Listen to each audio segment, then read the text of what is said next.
thinking about it in terms of a fine. The polluter is going to face a fine. What's the probability that they're going to face a fine related to monitoring and enforcement? A whole bunch of things we tried to motivate earlier. So we could do gambling. We could do a coin toss, right? Coin toss, we have 50% probabilities. 50% probability, so this would be heads. This would be tails.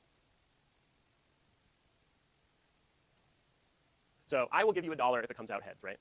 0.5, I will give you $1.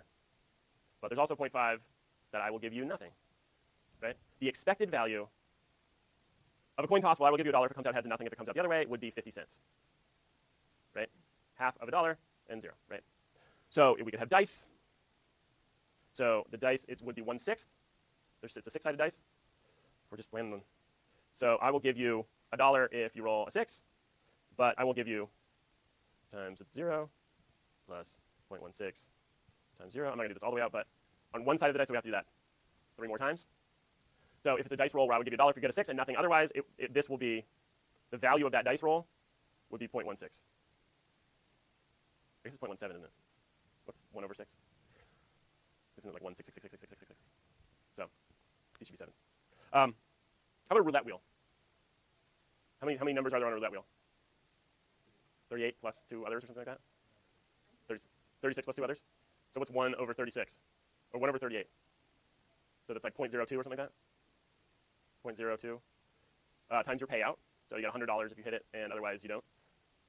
So plus 0 times, oh wait, so this was the 0.02. The probability here, 0.02 times 0. So we need to do this 39 more times. So with a roulette wheel, you can think about your expected value would be related to your bet, right? So the bet and the payout would be related. If you pay $2, a $2 chip to play on a number, and you have like 1 in 38 chance of getting $40. So we have an expected value of each roulette bet. And it's slightly, the casino is going to change what the payout is, so over time they're not paying you back the full statistical probability of you getting that. So the different examples we have in this case are the expected value for the polluter of paying a fine, right? So in the first case we say, in the case we already had, we said we're going to make a fine of $1.50 per pound of pollution that's over 5,000 pounds. But we're just going to assume in the first case that there's 100% probability, right? So the expected value of something with 100% probability is the full value. What chapter 13 does then after that is say, well, what if there's only a 50% chance of getting caught?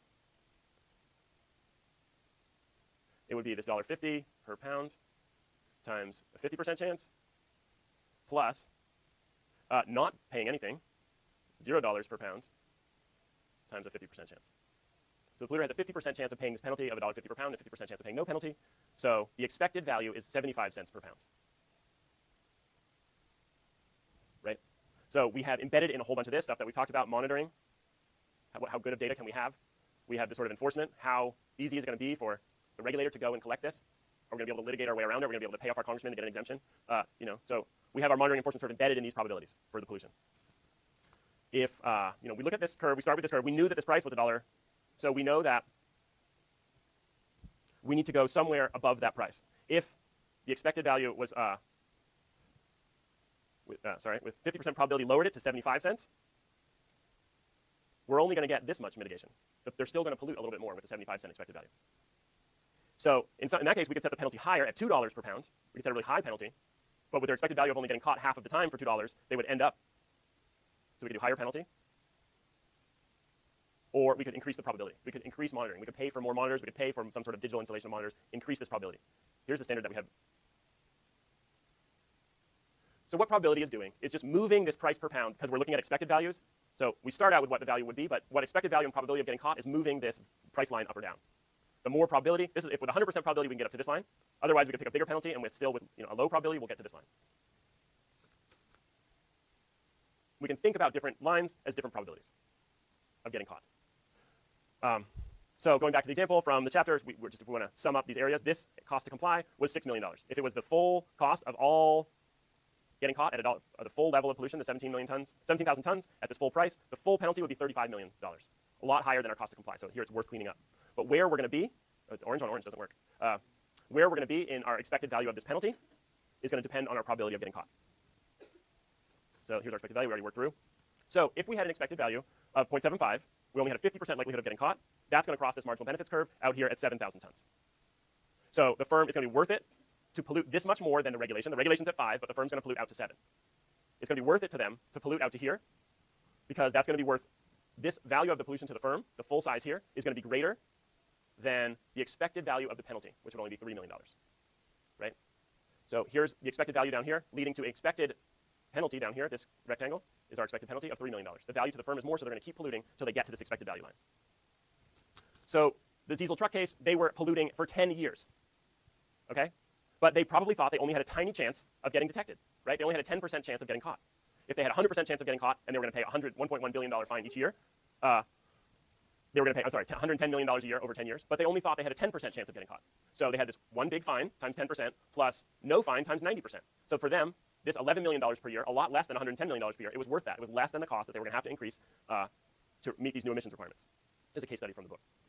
So we have a whole bunch of different structures that we put on pollution fees. We don't just put one price. In the real world, we have them going up with size. So as I was talking about before, you can spill a small amount, but if you spill a large amount, the price is going to go up a whole bunch.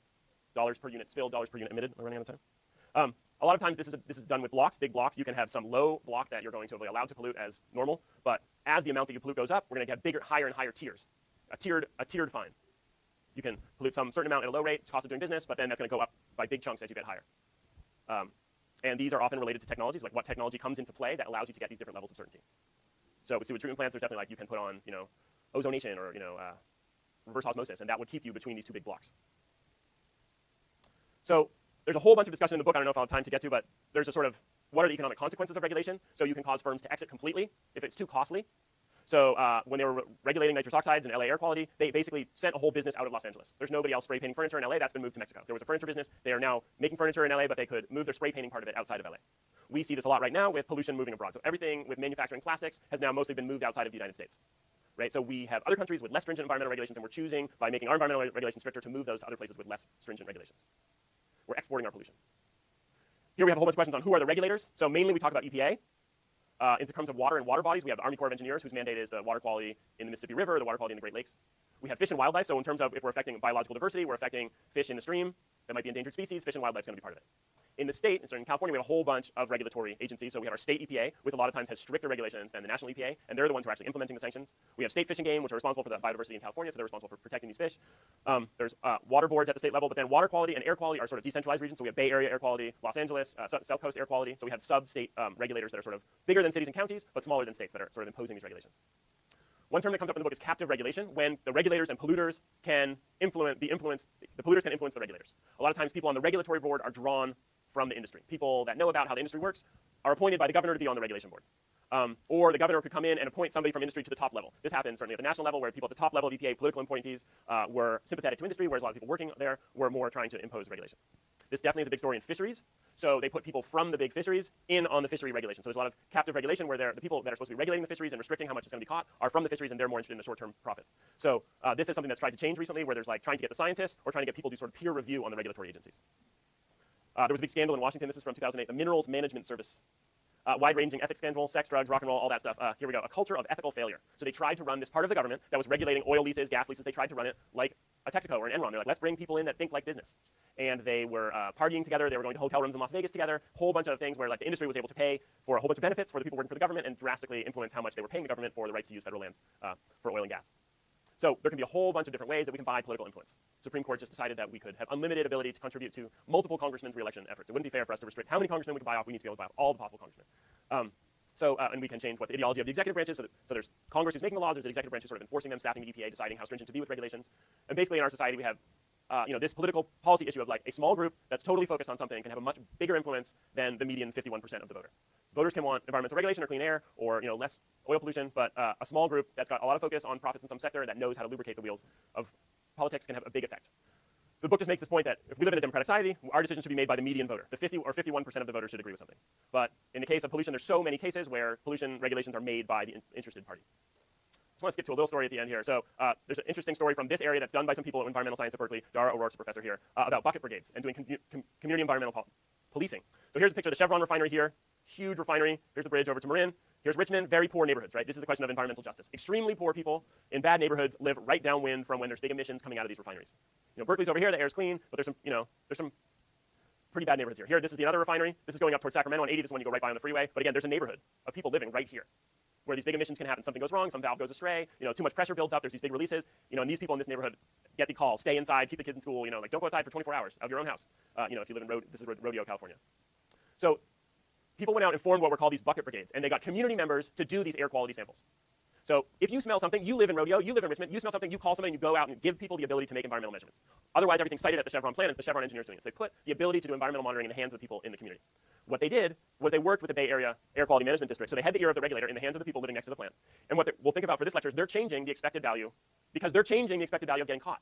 Right? You smell something bad when you're going to pick up your kids from school, take the measurement right there that day and add that, do it well enough, you can add that data point to the regulator. And the regulator can be like, look, you're out of compliance. And so these were, here's just a small graph when these were introduced in 1995 and 1996. They changed the probability of these plants getting caught with these big emissions, and pollution went down afterwards. So penalties were in place, emissions were being made, and the companies were getting away with it. And then they had this community environmental policing, putting the sort of like ability to do enforcement into the hands of people who live nearby, and they're changing the expected value to the company. And so Bay Area Air Quality Management District has the regulatory ability to put these fines in place when they have the data, and they got the data from the communities to increase the fines because expected value was changing. I'm out of time. Come to office hours if you want to work on the problem set.